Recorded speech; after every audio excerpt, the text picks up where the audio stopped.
세상과 몸이 곧 의식이고 의식이 곧 세상과 몸이다. 피안이 곧 차안이고 차안이 곧 피안이다. 그래서 전도몽상, 윤회하는 존재가 해탈 존재로 가야 된다는 이 전도몽상.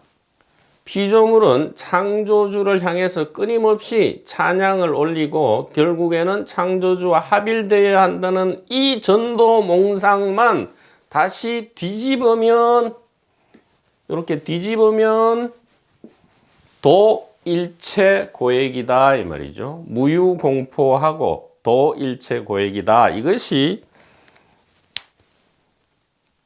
고대로부터 전승된 비밀 지혜였다 이 말이죠. 이것이 왜 비밀이었느냐? 이 부분은 참으로 이야기하기가 조심스럽기는 합니다. 그러나 아주 조심스럽게 이야기를 해보죠.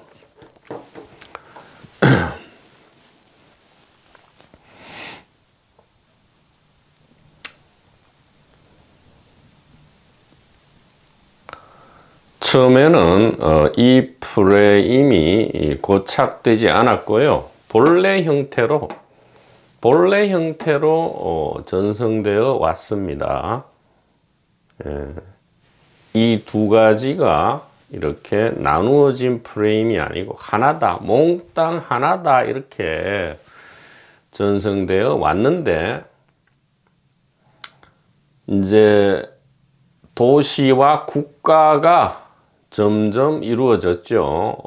도시와 국가가 이루어지면서 정치와 경제라는 것이 발생할 수밖에 없습니다.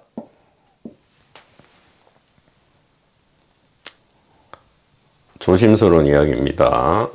국가와 도시와 국가가 서서히 성립되면서 정치 경제라는 것이 있을 수밖에 없고요.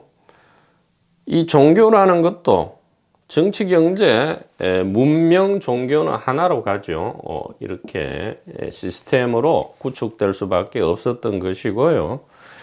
국가와 도시가 이루어지기 전에 에덴 동산에서 천년스럽게 살았던, 본래 모든 사람이 천당에서 고귀하게 살았던 그 시절에는 이런 프레임이 없었죠. 본래의 지혜만이 있었다 이 말이에요.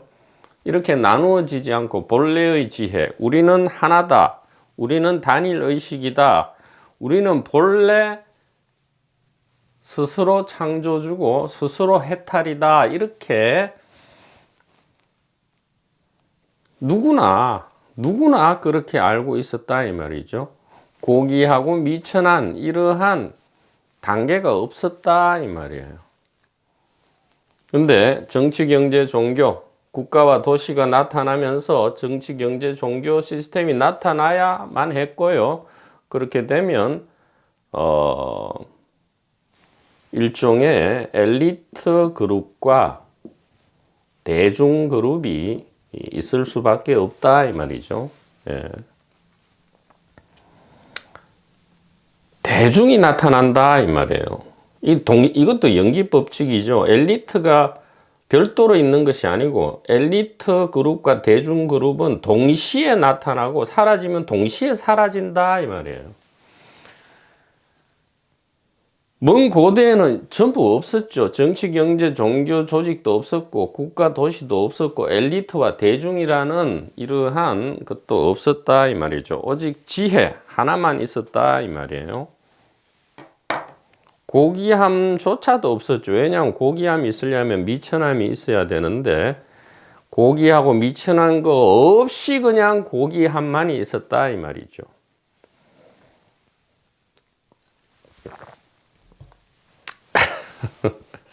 이것이 본래 우리 정체였는데 이 순수의식이라 하죠. 순수한 정체인데 이렇게 되면서 이 본래의 지혜는 그 모양은 그대로 둔 채로, 요 모양은 그대로 둔 채로 이것이 어떻게 되었느냐? 정치 경제적 동기가 들어왔다 이 말이죠. 정치 경제적 동기는 다른 말로 개인적 동기다 이 말이에요. 개인 동기. 정치 경제적 동기에 의해서, 왜냐하면 이 정치 경제 종교도 한 묶음으로 국가 도시 이후에 갈 수밖에 없었고요. 물론 광야에서 별도로 지금도 도판 중에 한 1% 정도는 광야에서 순수하게 진실을 추구할 수도 있겠습니다. 그러나 광야든 도시나 국가 안에서든 같이 가는 것이고요. 이렇게 되면 이 대중을 상대로 한 정치 경제적 이유가 있을 수밖에 없다 이 말이죠. 대중을 상대로 한 정치 경제적 이유는 종교 안에도 있다 이 말이에요. 정치 경제 안에 종교가 있듯이 종교 안에도 정치 경제가 있다 이 말이에요. 그러면 영적 엘리트가 있게 되고요. 영적 대중이 있게 된다 이 말이죠.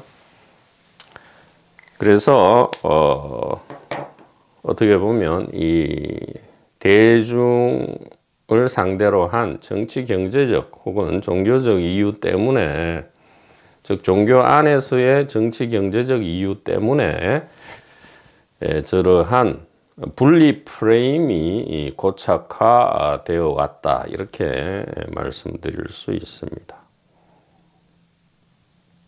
그래서 영적 엘리트 안에는 물론 영적 엘리트 그룹에 속하더라도 이 진실이 안 들릴 수가 있죠. 그러나 어쨌든 이 진실에 대해서는 이렇게 나누어지지 않는 이 프레임을 벗어난 진실에 대해서는 영적 엘리트 혹은 광야에서 순수하게 진실을 탐구하는 그룹에 의해서 이 진실은, 지혜는 꾸준히 전승되어 왔다, 이렇게 말씀드릴 수가 있겠습니다.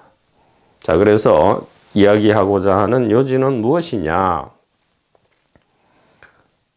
이 메소포타미아, 이집트, 유대에서 유래된 이 창조주 피조물 프레임, 그리고 인더스에서 유래된 이 윤회 해탈 프레임, 이 프레임을 우리가 좀처럼 벗어날 수 없기 때문에 이 진실에 대해서 듣고 수긍하기가 어렵다. 그러면 어떻게 해야 되느냐? 저 프레임을 벗어나고자 하는 선택을 해야 된다 이 말이죠. 저 프레임을 벗어나고자 하는 선택과 이 선택에는 용기가 필요하죠.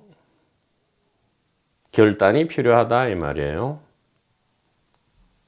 그런데 무대뽀로 벗어날 수는 없죠. 뭔가 믿음이 있어야, 여기를 벗어나도 되는구나 하는 믿음이 있어야 되죠. 그래서 중요한 거는 결국은 이 초심, 순수한 마음이다 이 말이에요. 자, 그러면 일흥의 결론을 내보겠습니다. 결론을 내보면 어떻게 되느냐?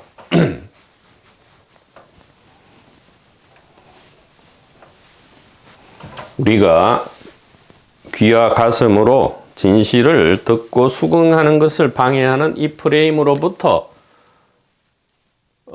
이 프레임을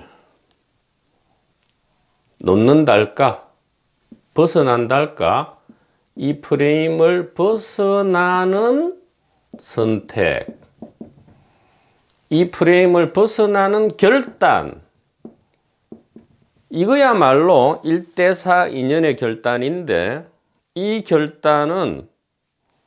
결단만이 유일하게 우리가 자유롭게 선택할 수 있다. 그 외에는 전혀 자유로울 수가 없어요. 왜? 다른 모든 선택과 결단은 이 안에 들어있죠. 이 프레임 안에 들어있고요. 그래서 우리가 윤회에서 벗어나서 해탈하려고 막 노력한다. 이건 누가 하는 겁니까? 개인이 하는 거다 이 말이죠. 피조물이 창조주를 보고 싶어하고 창조주를 만나야 되겠고 창조주의 음성을 듣고 창조주의 음성을 듣거나 보면 바로 죽죠. 그것도 깊은 의미가 있다 이 말이에요. 자, 누가 그렇게 하냐 이 말이에요. 개인이 한다 이 말이죠. 그러나 유일하게 이 개인적 프레임을 벗어나고자 하는, 즉 종교적 영적인 대중 그룹에서 벗어나서 숲에서 홀로 있고자 하는 이 선택, 이 결단은 개인적 결단이 아니고 바로 뭐죠? 의식의 자기 자각이다 이 말이에요. 유일하게 의식의 자기 자각의 세계이기 때문에 저것은 개인이 할 수 없을 뿐만 아니라 운명에 속하는 것이 아니다. 유일하게 자유결단이다. 자유선택.